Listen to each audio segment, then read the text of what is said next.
Tekrar merhaba arkadaşlar. Philips monitörümüzün montajını yaptık.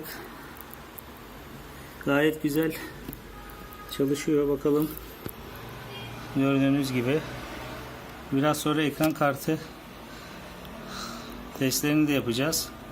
Şimdi bir hoparlörleri patlattı bu monitörün. Ona Harman Kardon elimizde olan bir hoparlörler var. Şöyle ki. Onları monte edeceğiz biraz sonra. Bakacağız onlar nasıl çalışıyor.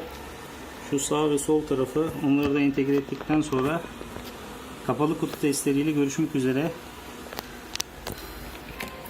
Bütün mevzu şu kondansatör gibi gözüküyor. Gördüğünüz gibi bakın hafif şişmiş.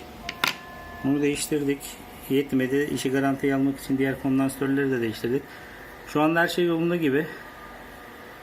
Evet, dediğim gibi biraz sonra diğer hoparlör işlemlerini de bitirdikten sonra testlerle devam edeceğiz. Kanala abone olmayı devam etmeyin.